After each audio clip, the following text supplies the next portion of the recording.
Now at 6, Clackamas County taking the first steps to help people struggling with substance use. We believe that recovery is possible. They can be a part of a community again. Also ahead, nonprofits react to news the city might pull millions in funding from the county office that helps homeless people. Really scary and daunting, not knowing all the ramifications of what that might look like. Plus, multiple break-ins at a Northeast Portland food cart pod a week after getting a new neighbor. It's almost like an initiation every time a cart moves on the block. And later, a look at a new development in Northeast Portland helping first-time homebuyers who feel stuck in the middle.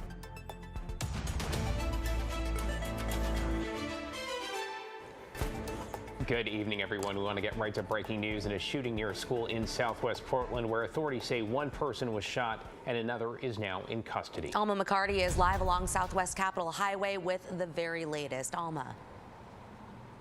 Yeah, David, Christine, this happened near the Islamic School of Portland off of what you said, Southwest Capitol Highway here behind me. Now, police say that the two adult men who were involved both have a connection to the school, but police say that the shooting did not happen inside of it. Rather, according to police, in the parking lot located at the top of the stairwell behind the school. Police say both the suspect and the victim know each other. The shooting was reported just before 2:30 this afternoon. Investigators found the victim in the gas station parking lot and he was taken to the hospital. The extent of his injuries, police say, are unclear. Simultaneously, officers learned that a suspect in the shooting was inside the Islamic School of Portland. That individual exited the building and was taken into custody without incident. Now, investigators do say that there were children inside of the school at the time of the shooting, which they did call troubling. But they are stressing yet again that this is an isolated incident and that the shooting did not occur inside of the school. We will be sure to keep you updated with any new updates that we learn. David, Christine, back to you. Yeah, an important distinction there. Alma McCarty on the breaking news in southwest Portland. Thank you, Alma. In your headlines, we're getting our first look at body cam video from the night Portland police shot and killed a man in the Brentwood-Darlington neighborhood. A warning, you may find this video hard to watch, and while you will not see that man getting hit, you will hear the gunshot. The video shows the man identified as 28-year-old Nicholas Thorne on a balcony of an apartment building on Southeast Lambert October 4th, yelling and making threats. He has what appeared to be a rifle. Police say Thorne shot in the air at one point and told them it was a pellet gun. The video shows negotiators talking with him for half an hour, police say, before an officer fired a shot.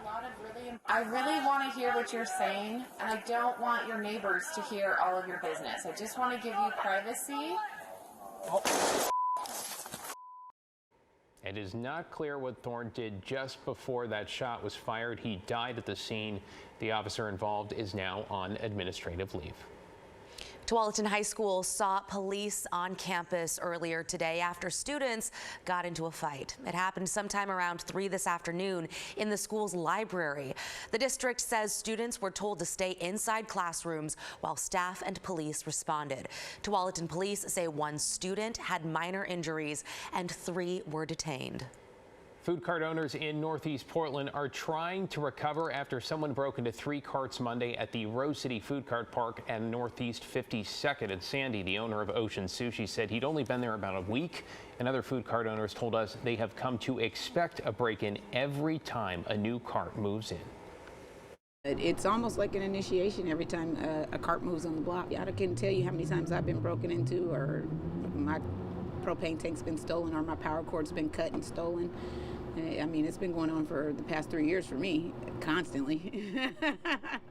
Yeah, friends of businesses have now started a GoFundMe to help all of those impacted.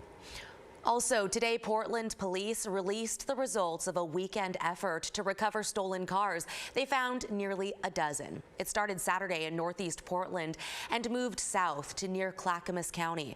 Among the 9 people in custody, a man investigators say had a history of youth sex crimes with warrants out of California, and a woman who apparently crashed into a medical building while trying to get away from police. Matt? All right, Christine, thank you very much. It has been a cold day up in the Cascades. Check out Timberline recorded this time lapse just a bit ago. You can see the snow in the air. There's been about 4 inches of new snow throughout the day today after some snow this morning, but the sky is beginning to clear up there. And you see there's some snow in the parking lot, but it's beginning to melt out. And temperature's actually gone up a couple degrees in the last hour to 30 degrees. Passes, this is Government Camp. You see the roads there are just wet with temperatures in the mid-30s. So again, we got our first taste of snow in the Cascades. With a clearing sky tonight, though, it's going to get cold. There's a freeze warning up for the Hood River Valley and parts of the Gorge, and a frost advisory up for the central and southern Willamette Valley. That does not include the Portland area. So clearing. Cold overnight. We'll drop into the 40s, but we warm up this weekend, and there'll be an atmospheric river running close to the northwest. I'll let you know what that will do to part of your weekend, guys. Okay, can't wait to hear. Thanks, Matt. Clackamas County leaders have approved the development of a recovery center to help adults struggling with substance abuse. Celine Stevens joins us live outside a former school that's about to be transformed. Celine? David, Christine, that motion passed 4-0 earlier this morning, and now this former Clackamas Elementary School is going to look a lot different in just the next few years. It's going to become a recovery center to help people on their road to recovery with the goal of them becoming self-sufficient. We believe that recovery is possible, that people can be sober, they can be a part of a community again. The motion passes. Clackamas County Commissioners passed a motion Thursday authorizing the $3.5 million purchase of the former Clackamas Elementary School to become a recovery center. But we want people to have the stability that they need to fully recover from substance abuse and also or from mental health issues, and then be reintegrated back into our society. The 6-acre campus will offer a range of services including detox, mental health treatment, peer support, job skill development, and more. It's the first of its kind in the region. Commissioner Ben West says this will be different than what's been done in Multnomah County. We have put more people into permanent supportive housing than Multnomah County, though we are half their size and have way less money. While the motion passed 4-0, other commissioners addressed common concerns, acknowledging it comes with a great deal of responsibility. It's my expectation that the county and the entity that is responsible for managing and operating the Addiction Recovery Center do it with total commitment to maintaining the peace, security of the existing neighborhood. Some residents who live nearby the future recovery center said they're concerned about crime increasing in the area and their property value going down. Others have mixed feelings. Definitely wonder about the safety of, leaving our cars at night and stuff. But yeah, it's great that we're going to get that for people that need help. I can kind of see some people not wanting more addicts around this area, but if they're truly wanting to recover, I'm sure it'll be okay. Regardless, the center is moving forward. There will be high accountability to make sure that this works and the community is safe, clean, and vibrant, and we believe that this is something that will actually enhance that, and we're committed to planning it in that way. As for what's next, Commissioner West says the county will need to work on changing the zoning. They're also looking for groups to partner with them to help financially with expanding the campus. West says the hope is that grounds break by next year. Back to you. Yeah, appreciate your reporting on this. Thank you, Celine. Meanwhile, we are following up this evening on a push by some Portland City Commissioners to end an agreement with the county when it comes to helping homeless people. Blair Best is live outside City Hall with new reaction. Blair? David, this is a critical time, not only with the election nearing, but for the hundreds of nonprofits that rely on that city and county money to help those living on our streets. Without it, much of that work would not exist. But first, let's talk about how we got to this point.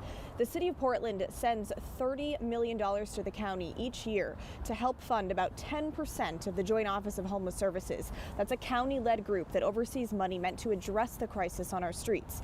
Now, Wednesday night, and after months of debate, 3 Portland City Commissioners, Renee Gonzalez, Mingus Mapps, and Dan Ryan, each running for office, threatened to pull that funding, arguing the Joint Office has not delivered on all of its promises. Now, it's a move that the head of the Joint Office likens to a political game, and one that leaves hundreds of nonprofits that rely on that money bracing for what's to come. The fact that that could go away is really scary and daunting, not knowing all the ramifications of what that might look like if the city were to withdraw from that, especially without a plan. So the political shenanigans that came in at the end were disconcerting, I would say, and they were a surprise. And I want to reassure our nonprofit partners that the work they're doing is very valued, and we will continue to support them. All right, now the city must give the county 90 days heads up before cutting that funding, and today the head of the joint office tells me they don't have a plan yet as to how they would fill that funding gap.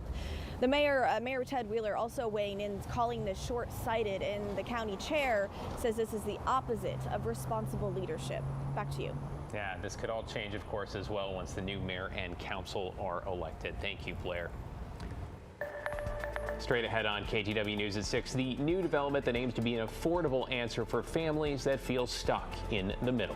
Plus, making airport travel easier for people with mobility issues. Alaska Airlines testing out autonomous wheelchairs. Coming up, we'll take a look at how they work.